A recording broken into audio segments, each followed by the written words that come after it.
Hi, Uncle Thor here. Today we're going to talk about the Ing Rune as the ignition, and we're going to look at it in terms of the concept of nip it in the bud. Nip it in the bud. Many times, unwanted actions we want to stop before they hit critical mass. Using the analogy of a fuse, before we know the fuse has been lit, but we want to get it before that spark gets to the blasting cap. Nip it in the bud.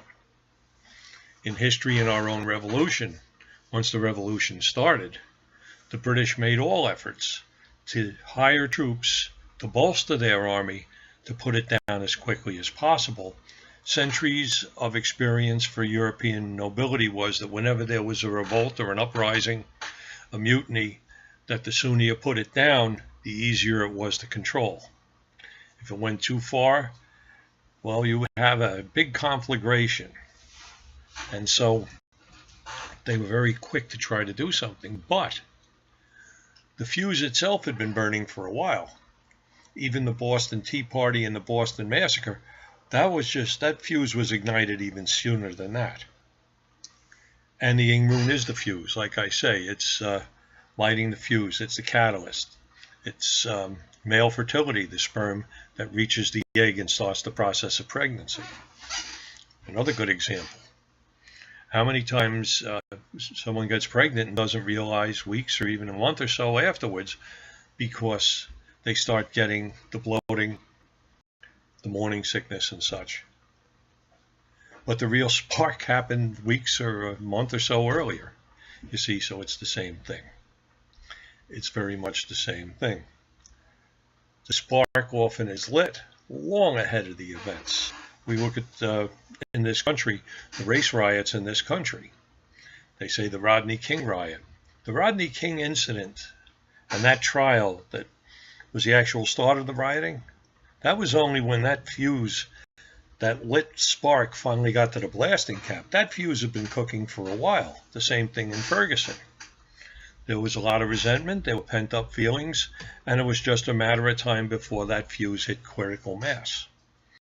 And it was one of the failures of the people in charge to deal with it effectively. Instead, I believe they led with their egos rather than their intelligence. You see things like that happening. You see the idea of the spark happening long before the event. In our own appreciation of the seasons, there's a day in Norway in February they call Peter Hot Stone Day. And the Christian version is St. Peter throws a hot stone to earth, and that's the catalyst that eventually leads to the spring Thor. Well, we know that the more ancient version and the more proper version is Thor threw his hammer to earth in February, and that was the trigger that would eventually lead to the spring Thor. So the idea of things cooking a long time before they go off was known even then. So how, if it's a negative situation, how do you nip it in the bud? There are almost always signs that something is wrong, and more often than not, signs that this might escalate. Just like with the fuse, there's smoke and there's sparks. And when you see them, that tells you, here it comes. So you got to get ahead of it and cut that fuse before the sparks advance any further. That's an analogy, of course, to a real situation. As soon as you know there's trouble brewing, you have to move on it. And move on it not with your ego, not with the usual idea of let's just go and stomp this thing. But you got to start putting your intellect over your emotions and your ego. And what is the most effective way to bring this to a halt? That kind of thinking, using intellect and using reason, could have prevented a lot of disasters and deaths over the centuries. But all too often, the people who are doing the responding, their egos take charge. In fact, they are part of the reason why this started in the first place. They don't listen to the people who are upset. They don't pay attention when a situation goes off and says, oh, it's nothing, I can handle it. And then the situation becomes too big to handle. So the common sense thing and the lesson we learn here with the Ing Rune is that when something is set in motion, as soon as we become aware of it, if it's a situation we don't want, we need to move on it. And we need to get our great big egos out of the way and get our feelings out of the way and take a quick, good look with cold intellect.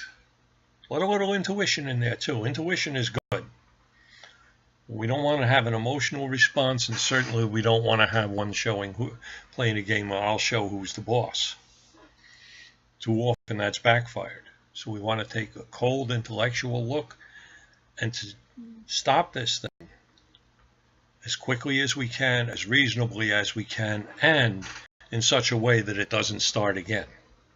We don't want to just stop it now. We want to make sure we've not only halted that, but we've stopped the problem that generated that, you see. Because usually when someone sets that fuse, there's a problem before that fuse is set. So it's just I'm using analogies here. But again, with the Ing Rune, the idea of nipping it in the bud, getting it before it gets to what we might call critical mass. I like that term because I think, with nukes and things like that, I was always fascinated with nuclear energy as a kid. And I would read up on it, and it's just such a good term, critical mass. We have the option, and it's up to us to do something about it. And keep in mind, too, sometimes people just don't pay attention to themselves even. And they're the thing that's about to go off and get in trouble. And people have to realize that when you see a set of circumstances happen, bad patterns, the one thing they all have in common is you. So maybe it's time to nip yourself in the bud and put the brakes to it. Just some things to consider with the good old Ing Rune in mind. This is Uncle Thor. Have a good one.